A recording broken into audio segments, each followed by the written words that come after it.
Hello everybody and welcome to BigLit, the wee festival with the big heart in Gatehouse. And it's my really great pleasure to welcome our author for this afternoon, the wonderful Helen FitzGerald.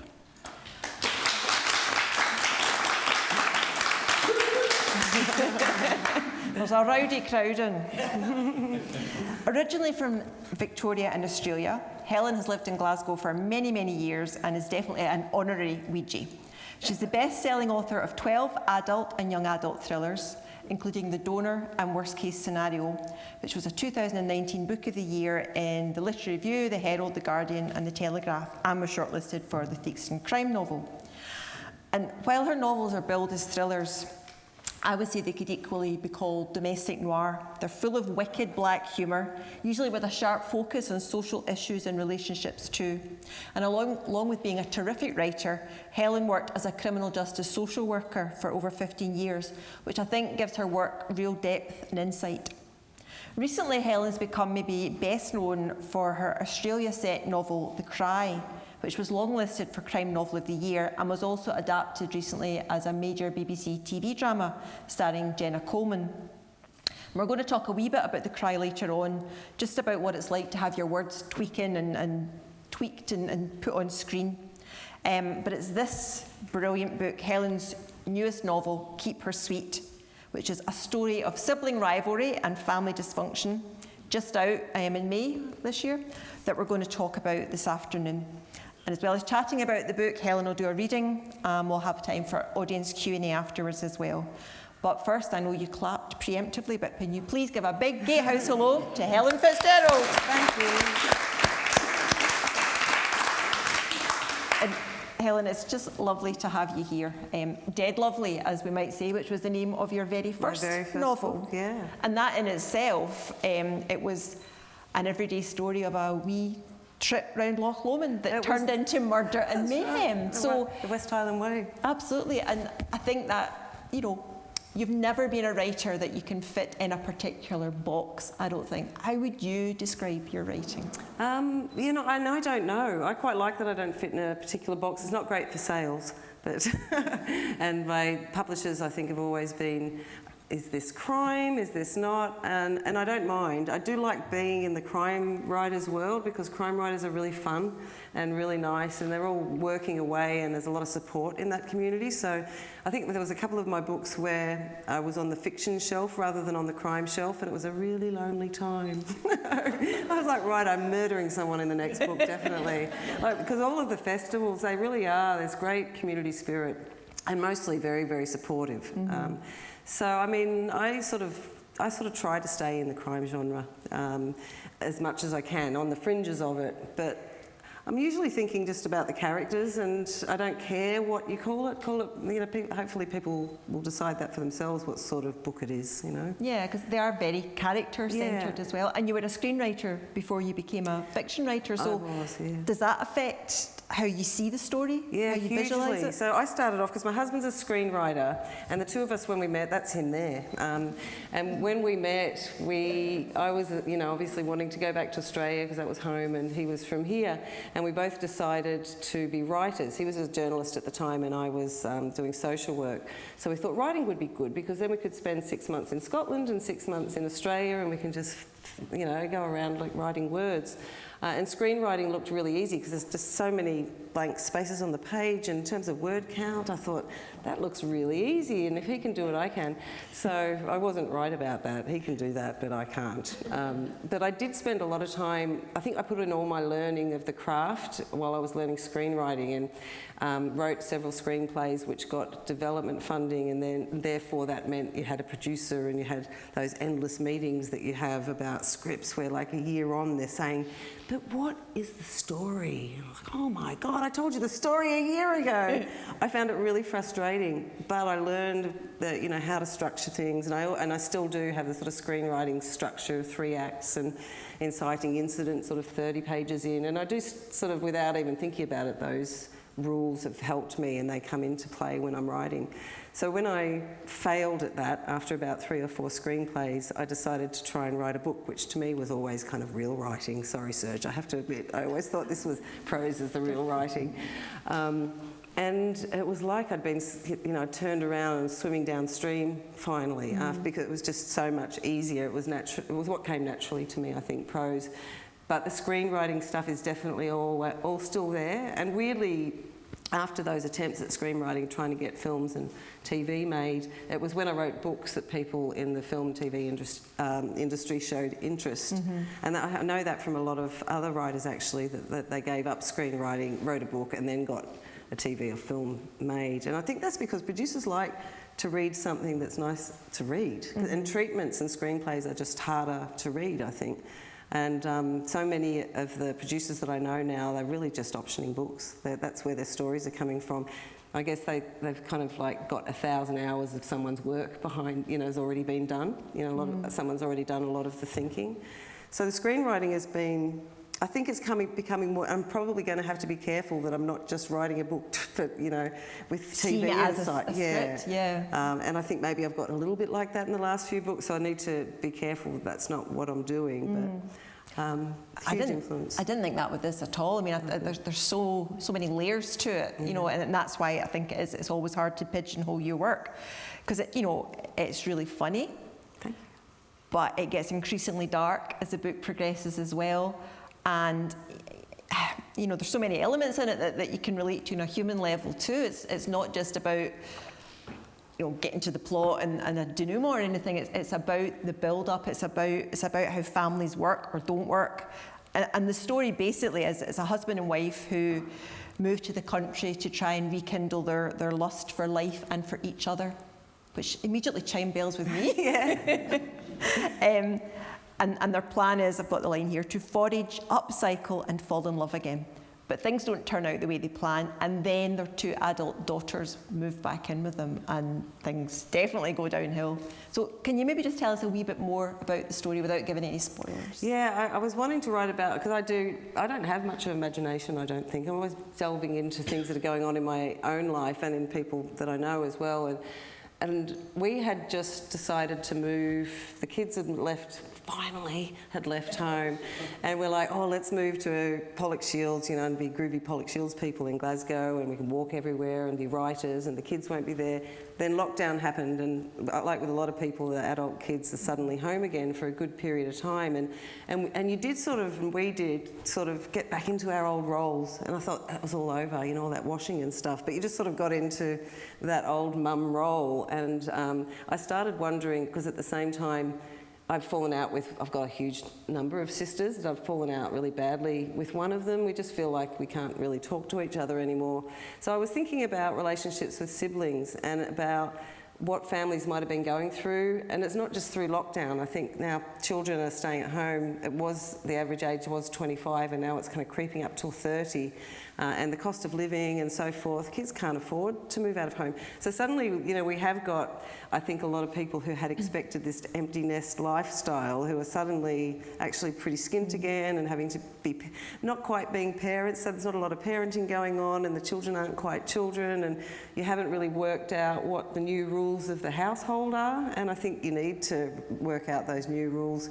And I guess the question I was asking myself was, is there toxicity and unhealthy relationships in these units of adult children and their families? Because I think you also kind of tend to go back into that childhood role that you had. You know, there was the naughty one, and there was the one the clever one, and there's the pretty one, and you know, there's mum and there's dad, and you can just get back into those roles. So I started wondering about adult sibling violence, and there isn't a lot about it out there, and I don't know whether it's actually a thing.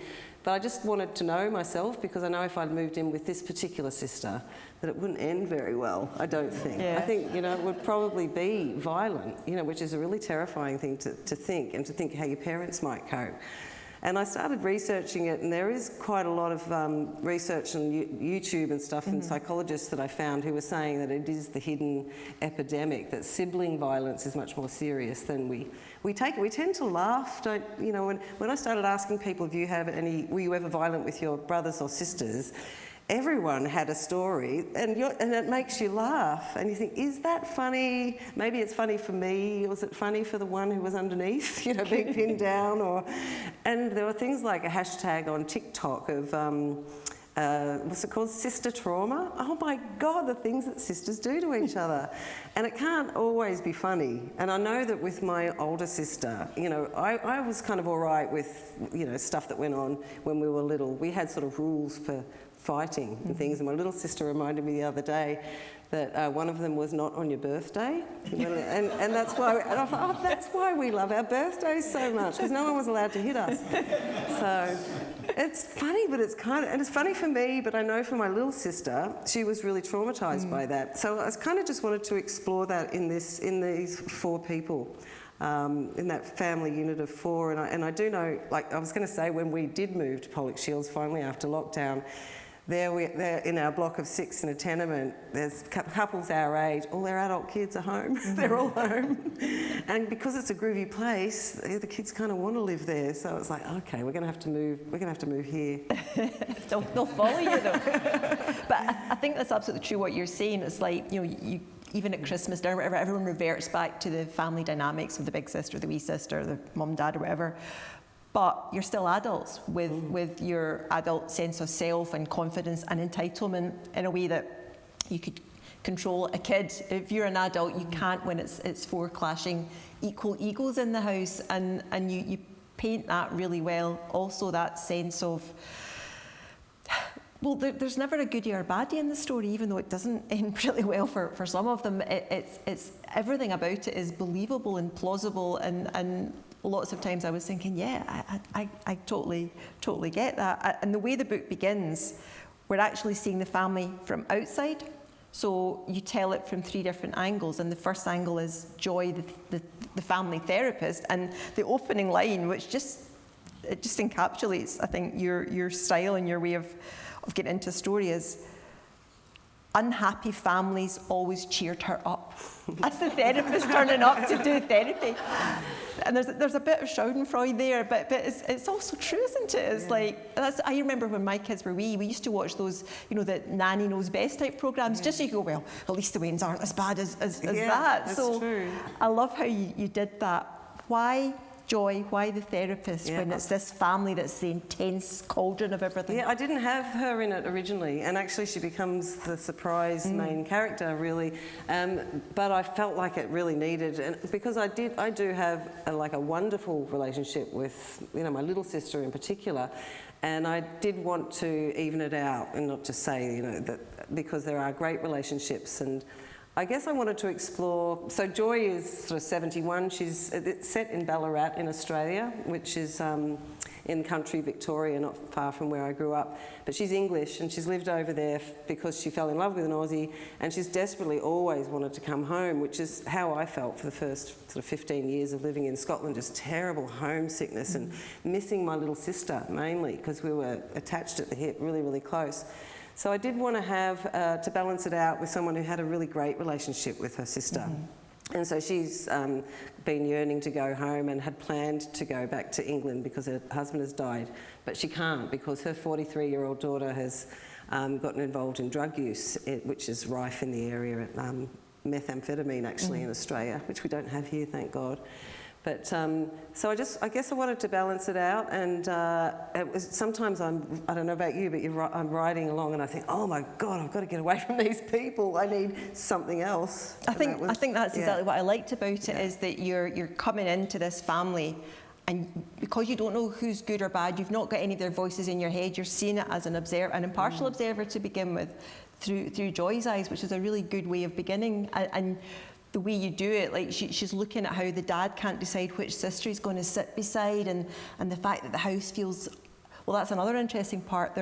Everything in their house is for sale, isn't it? Yeah, that's right. Why is that? Well, it just reminded me of a lot of people I knew at the time, and even now, who are struggling financially, or who, so the empty nest dream was also, let's just do what we want rather than be bogged down by jobs that we hate. So they've downsized and sold a fairly expensive city property to get a cheaper one in Ballarat. And they do just intend to forage and muck around and fall in love, but they do need some income. So they end up upcycling, trying to sell that. And there's like a lot of creative village communities in Australia, as well as here, I suppose, where people are doing what they want to do and trying to make some money from it, just to live on. And so their house has become upcycling central, and it's been taken over by stuff she's found in skips and that she's trying to sell, which she really enjoys doing as well. But they've all got price tags on them, so it just makes the whole thing feel a bit feels like a shop. Superficial and like there's a veneer, and that's not really, it's not home somehow. But it's also the way things are right now. If it's not actually got a price tag on it, then there's Instagram and TikTok, and everybody's just selling themselves and the things that they can make. So I think that is a real sort of thing that's going on at the moment. Yeah, and like when my sister did, so I got my sister to move over here eventually, my little sister, and so she lives here now in Troon. I was like, oh, thank God. But that's what she had to do for a while. Okay, how can I actually make some income? What can I make? What can I do from home? So it was a little bit of a shop for a while. Yeah. But yeah. So when the story begins, Joy is there to give the family counselling, and we don't quite know why, we just know there's a lot of tension.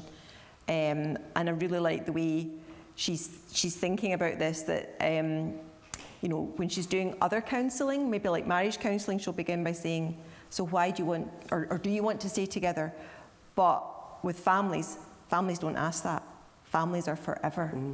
And in some writers, that would give you a nice warm glow, but with you it sends a shiver up my spine. It's like, this isn't going to end well. Yeah.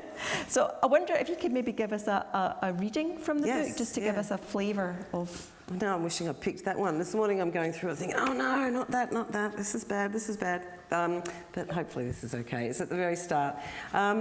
So this is Andeep and Penny are the couple, the mum and the dad, and they've been off doing hot yoga, and then just coming back to, and they're running a bit late for the family therapist, and so the two daughters are waiting for them at home. And her husband has stopped and is telling someone a joke. And your third wish, Andeep was saying to Brendan Valencia from Mount Clear, in a genie voice that he had perfected in August 1990 and which had lost its zing in September of that same year. Tell me, what is your third wish? Penny squeezed his hand gently and looked at the time on her phone, but he did not take the hint.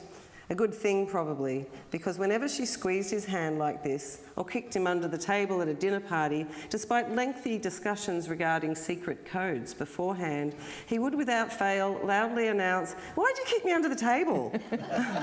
She didn't squeeze again, risky. She was Ballarat Penny now, and she could listen to the rest of her partner's joke and work towards enjoying it. She would start with a fake smile. A fake smile might well turn into a real one, a counsellor dressed in yellow had said to her once. The genie joke was a particularly long one, though. She'd never admitted it to Andeep, but when she saw him at the comedy store for the second time, she was devastated and a little ashamed that he was repeating the same routine. 1/4 of a joke in, and she thought he was having a panic attack. Why else was he being unspontaneously unfunny? As she'd only seen 2 live comedy shows previously, she didn't realise that really they were all just reading the same thing over and over. Andeep still told the same set of 12 jokes to this day, and it was difficult when people didn't understand why Penny did not laugh. The joke wasn't over, and she was late and vomitous. The children would be present at this counselling session for the first time ever, and may say anything. Children. They were enormous adults, suddenly and indefinitely expecting her to make thousands and thousands of meals again. If only they were still children, she would have been able to prep them for family therapy first. She would have been able to ask, bribe, no, tell them, not to mention the time she ran away to the garage, for instance, when twin Pearl's Janie had to break the window to wake her because little Asher was playing teachers with Camille and punishing her with a fly swat. Andeep was at the Adelaide Fringe again at the time, an annual career essential that cost them 4 times what he ever made. Penny loved that garage. Apparently she had been asleep in it for 5 hours when twin Pearls clambered through the broken window and landed on her. Brendan Valencia's laugh seemed genuine, Penny confirmed to Andeep twice. Cheered, he eased the handbrake for the rest of the way home. Thankfully, the girls were so angry at each other that they didn't mention the garage incident nor the time Penny smacked Camille for stealing her sister's favourite waistcoat, then staining it with raspberry sauce, then using green fairy liquid to completely destroy it, almost as if on purpose. Penny wasn't in trouble in family therapy at all, particularly after Camille said the F word. Mrs. Salisbury recoiled and coughed and paused for an uncomfortable amount of time. She was very old-fashioned, Mrs. Salisbury. She then went on about the importance of siblings, that they are your only shared historians, the longest relationships you will ever have, and should therefore be nurtured forever, like her relationship with her beloved little sister Rosie, even though she's so far away. Penny zoned out. She needed to call her big brother, James. It had been way too long. She imagined him and little Frankie wrestling on the gold lounge carpet in Coburg, everyone laughing and taking bets, but never on Frankie. Frankie was the youngest of the three boys. Penny's mum stopped when she finally had a girl. And he always needled and whined and picked fights, just like Camille, even though he knew he would end up pinned down. It was like he always wanted to play the victim. Penny smiled as she recalled the rules of engagement for wrestling and other games in her childhood home. James wrote them on the wall of the treehouse one summer. She was so excited to finally be included in their big boy adventures. The rules were thus: no weapons, no groins, no nipples, Penny's idea, no heads, not on your birthday. That was Frankie's idea. It was his 12th birthday that day. And James agreed that this would be the rule from tomorrow onwards. Poor Frankie. Is there someone in everyone's family who's a poor such and such? That just gives a wee sense of what the book is like. And you mentioned that, you said you had loads of sisters, and just to set that in context, how big's your family, Helen? 13 children, yeah. I know. There were a lot of big families. I'd say this because I'm trying to make myself more normal, but I'm not. It's really, really weird. I didn't realise how weird it was until it became the thing that was said about me as a novelist. Like, yeah, Helen FitzGerald is one of 13 children. Oh my God, that's right, I am. And I'm number 12, and the little sister who came over is number 13, so we're the little girls. So yeah, really big family. When I look back on it now, it was... one of the things I remember most is it's going to turn to tears. It's going to turn to tears. There was a huge amount of laughter. But whenever it got a little bit too raucous, I even get the feeling now when I feel like, the noise is getting too much. It's going to turn. It's going to turn. It's time to hide. It's time to run away and hide. It's like feral. Yeah. It just suddenly just... Yeah, totally feral. And there was a lot of twisting arms and pinching. Like, we'd be at mass and someone would be pinching your arm the whole time, So it was a little bit... Mum and Dad weren't violent at all. And they didn't know we were.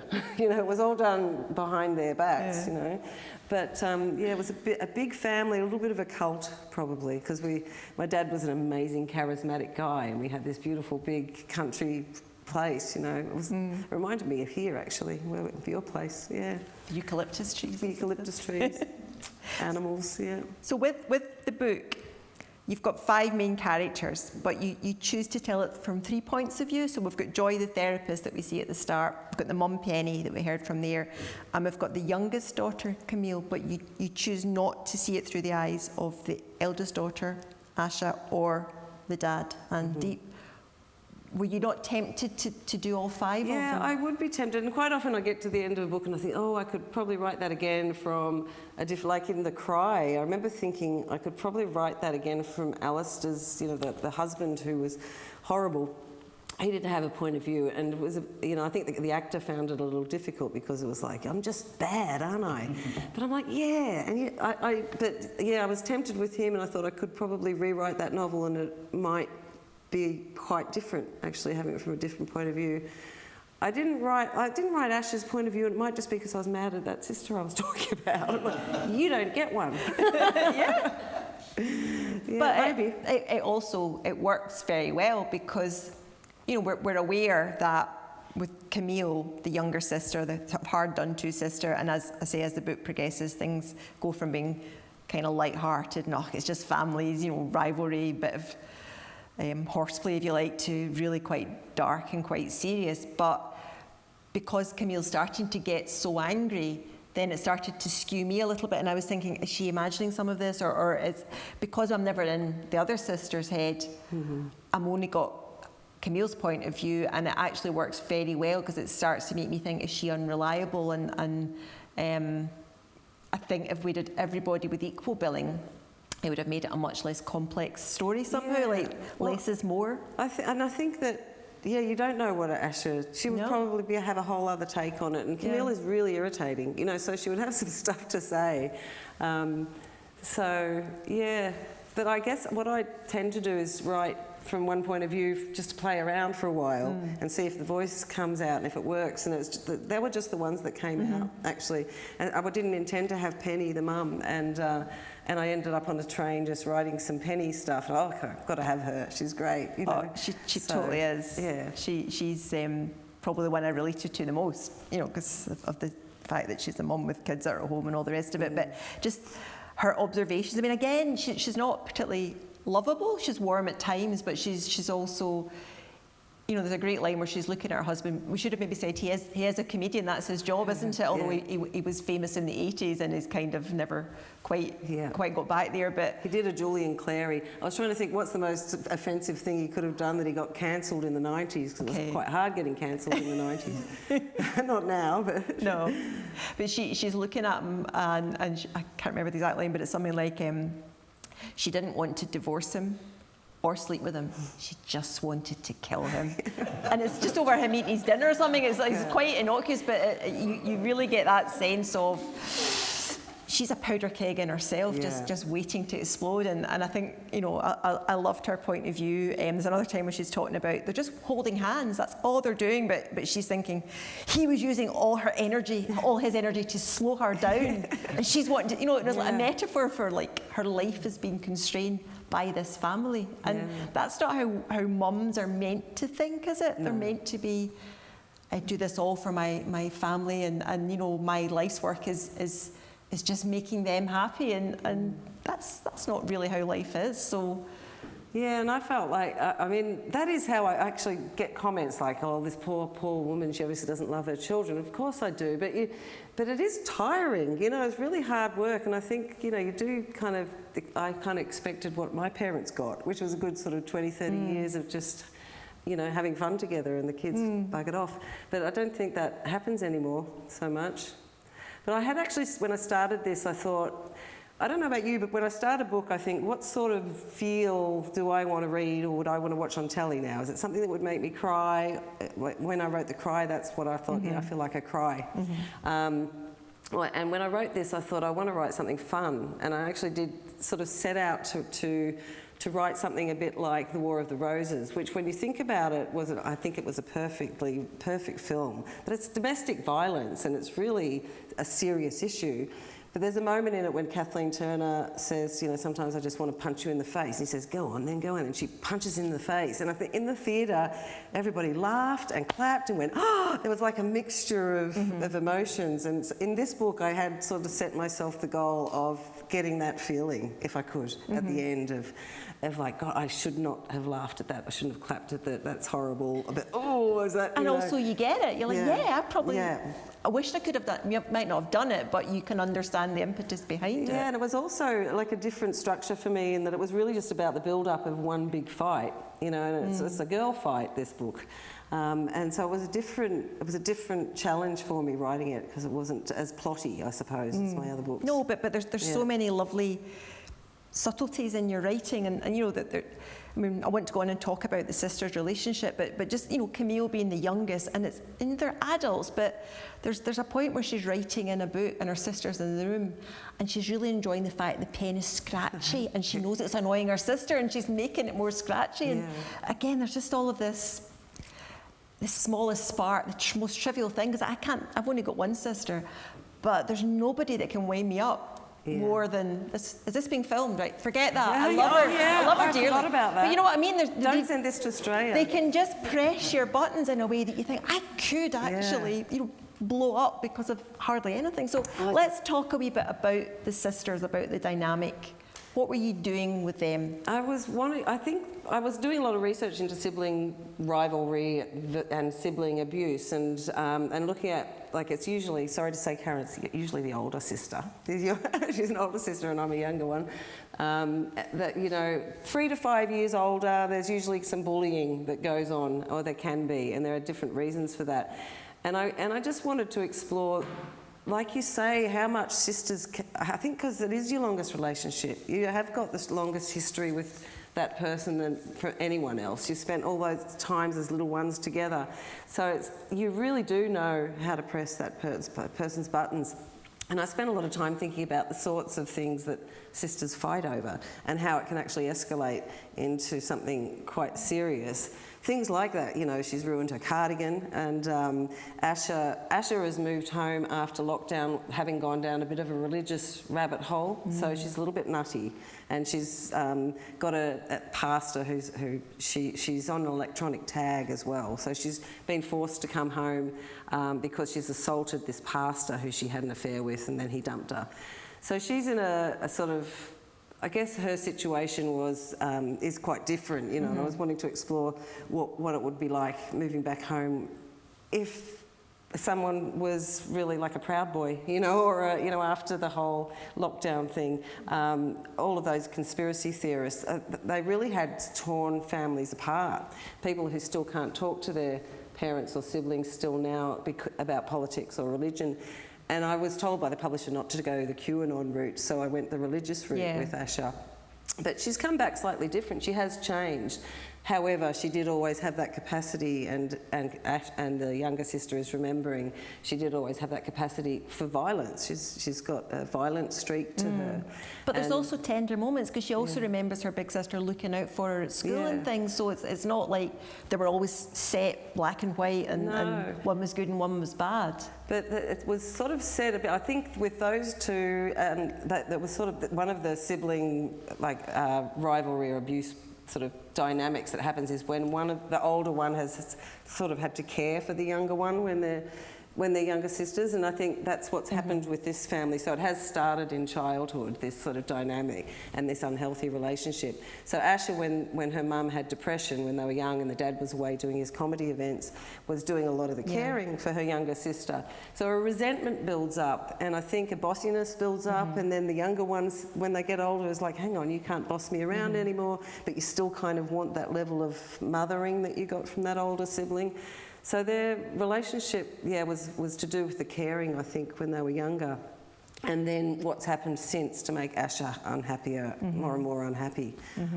So she becomes quite dangerous. Yeah, and their relationship definitely becomes more polarised, because there is still that bullying element that you talked about, the minister, that she had the affair with Asha, and that, you know, she makes her younger sister, I mean, she's basically got a restraining order, like she's not allowed to be in touch with him or his family, but then she makes her younger sister become the go-between, and even though we know at that point Camille hates her and hates everything about her, she still does that, and it's partly fear, but it's also partly something love. else. You know, she does love her, you know, but she just she can't wants live her to with be her. happy. Yeah.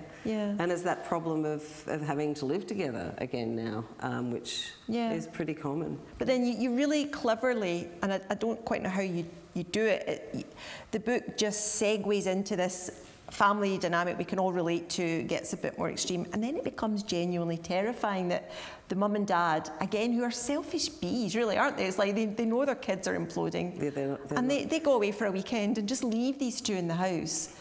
And by that point, I'm thinking, I don't want poor Camille left alone with her sister.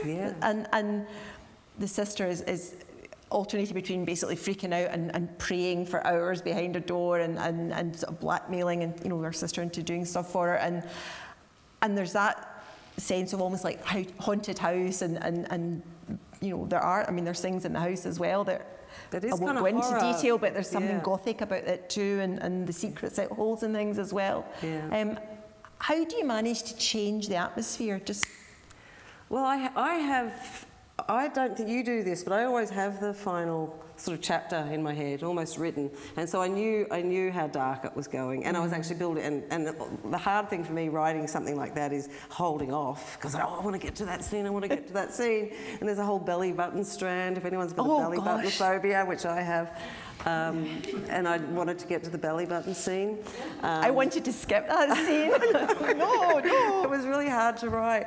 So actually, it's kind of harder keeping light. But that's what I try to do. Keep it, because it does seem light, you know, to an outsider. It's just a family, you know. And all kids are hard. We're all going through hard times. But I kind of tried to go through the history as well, the fact that the older sister always had a violent streak, and the little things that you didn't notice particularly that never took off as really big incidents because the parents were parenting, or they were at school, or she was happier. You know, these awful things hadn't happened to her. But you know, little things that maybe as warning signs that you don't take seriously and should, probably, especially when it comes to protecting, you know, the other sibling as well. I think that's maybe where your background in social work and something like, you know, the fact I was in the police as well, like when you're building characters like that, you know that there's nothing, there's not a stranger's folk, like reality, real life, you kind of couldn't make it up. So the way of that happening, that, because it's always a way, isn't it? If something really bad happens, you'll have somebody, the next door neighbour going, they seem such a lovely family. That's all. They never say, they were always really weird and, you know, we phoned the police on them. There's always that sense of, under the suburban veneer, there was this, like, you know, bubbling nest of vipers sort of thing. So I think you probably, that leads into your writing. That, I mean, it's all about families and you know what crisis. those keys and those triggers and that history is. So your skill as a writer is just dropping that in. And it doesn't feel far-fetched to me, I suppose, because of that job too, because I saw so many families in distress, you know. Yeah. Although, did you make up the belly button thing? Did that come out of your head? The belly button thing. We don't need to go into detail. I just, you can tell me after. Yeah. I mean, Camille, who's the younger one, hates her belly button. You know, she doesn't like touching it, which I have to admit I don't either. I'm like, that belly button doesn't exist. And my little sister, who I am close to, when I was about 23 or something, her and her boyfriend held me down and put toothpaste in my belly button. And ha, isn't that funny? That toothpaste is still there. In your head, Still in my belly button. It wasn't funny to me, you know. So that's where the belly button thing came from, and I thought, right, I'm going to take that even further. It felt you did. But I started researching it. There's a word for belly button phobia, and every time I looked it up, it comes up, and so I haven't found out anymore. I can't remember what the word is even, because it's like seeing a spider. So you haven't exercised your demons by writing that then? No. Okay. So yeah, I think, you know, the book, it's a thriller, but it's so much more than that. It's about family, it's about aspiration, it's about life not turning out the way you want, it's about being frustrated, it's about not being the person you think you should be and kind of living with that. If anything, the dad actually, he ends up growing into himself more than any of the women in the book, I think. I actually in felt quite a satisfying way. Yeah, he does end up, and I felt like he was quite a nice character, but from the reviews I've had, they're like, oh my God, he's such a pain in the neck, he's the worst character, and he's so unfunny. And I had worked really hard on his routine trying to make, but actually it is really hard writing a comedy routine. I'm not going to try and do that again. But I like Dan Deep, and I thought, fair enough, he needs to get out of there. They all need to, you know, get their own space for a while. That just reminds me, you actually did do a stand-up comedy course, didn't you, at one point? I did it years and years ago, and it's terrifying, the worst thing ever, and I wasn't good at it. But I wanted to do it so I'd get used to this, actually, because this was like, oh my God, I'm supposed to talk in front of people now, I'm a writer. But so it was really useful for that, because you kind of got used to, you know, what's the worst that can happen? And you guys don't heckle, which is great. So far. Well, we've still got questions to come, that might happen. So I could talk about this for ages, but I want to talk about The Cry as well, if that's okay. Yeah. So the Cry was 3 books ago? 4 maybe? 4? Gosh, okay. Yeah. Helen is prolific. Like, you can work on 2 or 3 projects at once, can't you? Which I think Not really. I'm getting slower. Are you? But my books are shorter too than yours. You should write a shorter book. I suffer from verbal diarrhea. I find it hard. But the Cry was on the BBC 3 years ago now? 2 years?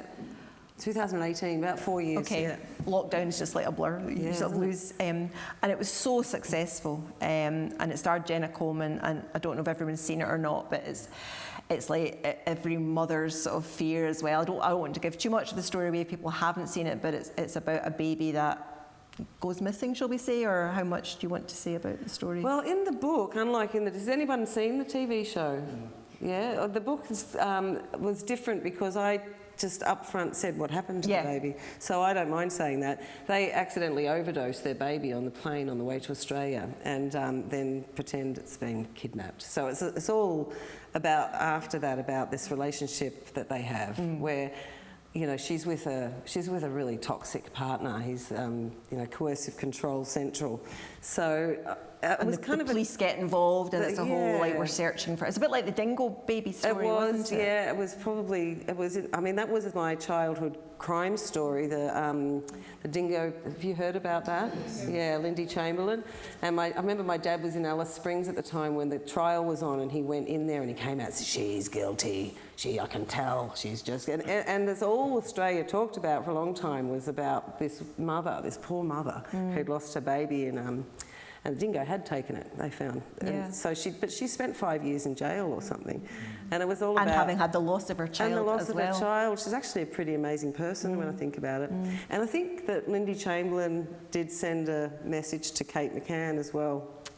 So there was a little bit of that in the cry about how parents support each other through the kind of treatment that they get in the press. But the fact is that parents are usually to blame for deaths of children. So this story is one of those stories. And from my social work as well, that comes that, you know, the worst danger is at home. So that's interesting then, the fact that what happens on TV is radically different really from the way the novel begins. How was the whole process for you in terms of accepting that, you know, when you write a book, it's yours, it's your world, you decide apart from editorial tweaks, but then when it goes out, and I know you've had a lot of experience of developmental work in TV, but when it goes into someone else's hands and they remake it and the bit you've either had up front or kept secret and they twist it and turn it, how did that feel? Well, I think I was really lucky because I know a lot of writers who've hated the TV shows that have been made out of their book and that they feel really that the essence of it wasn't there. And I was really worried about that when Claire optioned it, and she had optioned my first book, my second book, my fourth book, by the way. This had been a process that was a long time in the making, and she This is a company called Synchronicity. Synchronicity Films who made it, yeah.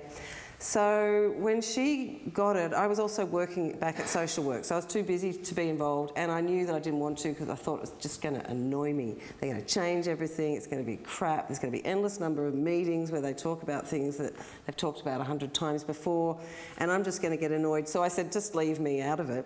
So the first thing I saw really was, I knew Jacqueline, the writer that Claire got, also came and met me for lunch and said, "This is mine now, Helen." You know, I'm like, oh, okay. Wow, she was really assertive about it. But she's quite right. She had to make it her own, you know. So I didn't have a clue if it was going to be good or bad or anything. And when they told me Jenna Coleman was the star, I'm like, who? I didn't know who she was at the time. But then I went and saw it in Claire's office, in Synchronicity's office, and it was different. I was really mostly worried about the fact that they were just going to make it another missing baby story. And it wasn't a missing baby story. It was right out there at the start that, you know, Mum and Dad know exactly what happened. And they did do that. But when I saw it, I thought, that's okay. That's like one episode I probably would have gotten rid of, you know. But after that, and even though the ending is slightly different, they were really worried about me seeing the ending, I felt like they hit the emotional beats, and that's all that mattered to me. Where does Joanna end up? How's she feeling at the very end? Where is she? What was her goal? And they got that spot on, and I just burst into tears at the end. I just couldn't stop crying. Claire's got it on film and she put it on Twitter. Yeah. I thought it was wonderful. I usually have humour in my books, and they didn't manage. When there's a dead child, it's kind of hard to have. So the cry wasn't like that so much anyway. But I did kind of miss the relief character that I brought in. Alexandra, the ex-wife, was much bigger in the book than she was in the show, and she kind of brought it some lighter relief. I remember sitting in another room listening to someone watching the cry, and the soundtrack was like, and I'm like, oh, that's not how I write. That doesn't sound like me. You know, so I was kind of, the music and the feeling of it sometimes was much heavier than I would... But the music, I can't remember exactly, but it definitely had an Australian vibe, didn't it? There was almost like sort of Aboriginal, there was something, and that I thought that was really interesting too. And again, for you being an Aussie, was there not a sort of sense of pride to it? Like it went from Glasgow to Australia, massive. and was I remember one of your nephews Yeah, or my nieces nephew in it or was something? in it, and a cousin's daughter was Yeah. in it, and it was filmed. I was really, really proud of the fact that it was filmed in where I set it, which is in Point Lonsdale, which is just on the other side of Melbourne. It's a beautiful beach. It's sort of the start of the Great Ocean Road, which is a really scenic beach drive that you can do. And that's where they filmed it, in Mum's town, exactly where I set it. And the supermarket where it all happens and kicks off is where Mum does her shopping. And it was amazing to feel that people got work from that. Yeah. It's something that I did resulted in some work coming to this little town, about this size. It's just this little town. Yeah. So yeah, I was really proud of that. And it was Glasgow as well, because for a while they were thinking we're going to set it in South Africa and somewhere completely different. And I was just so pleased that they didn't. And did you have any say in that? Like, no, this I is a red line? I had no say in anything. Right. Okay. Nothing at all. Which was okay with me at the time, but I'm getting a little bit more, I'm going to have a say this time as I go on. I think. Yeah.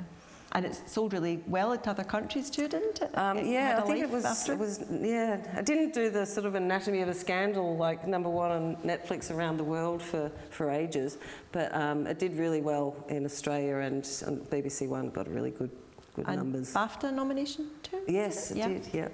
That's right. God, you'd forgotten that. I'd have a T-shirt saying, I've been BAFTA nominated. I was really impressed with the production company, Synchronicity. I think they did an amazing job, and the director.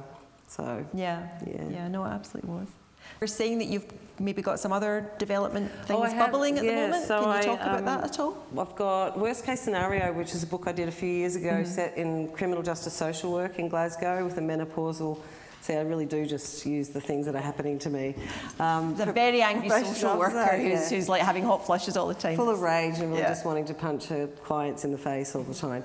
So that one has been, it was optioned by HBO. It was very exciting. I was like, oh my God, HBO. And then they got these great writers, Waldarsky, who was a Simpsons writer, and his wife, Maya Forbes, and they've done lots of movies and stuff together. So they're big hotshots in Hollywood.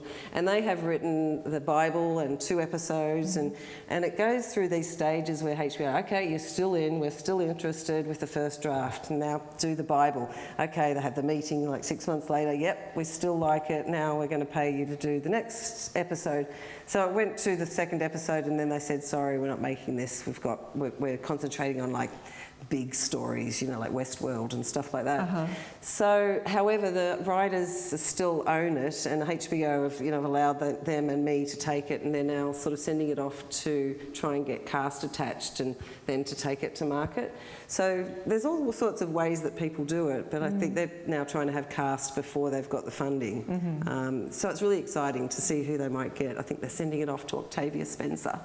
It's like, ooh. So I think it's interesting you say it's exciting, because is it not also exhausting? Because I've heard you talk before about something being in development hell, and it's like you get all this excitement, you think, oh, HBO, and then I think I've learned now not to have the initial excitement, and to know that, okay, that's great. And I remember the best advice, I had a director who I met years and years ago, and he said the best advice is to never expect anything. If you really think, oh, this is going to be made, and like I was saying with the contracts, this contract will make me rich. If it gets like not rich, but rich enough to not worry about money, which has never been the case for me. So, I could think about it all the time, but there's absolutely no point. It's been 3 years in development, and who knows? And I guess it also takes your creative energy away when you could be working on other projects as well, if you're always, all your eggs are in one basket. Yeah, and very early on, and more now, I think, okay, just quickly stop thinking about that and write the next one. Just write the next one. And I guess that's why I have written a lot of books, because I just keep myself sane.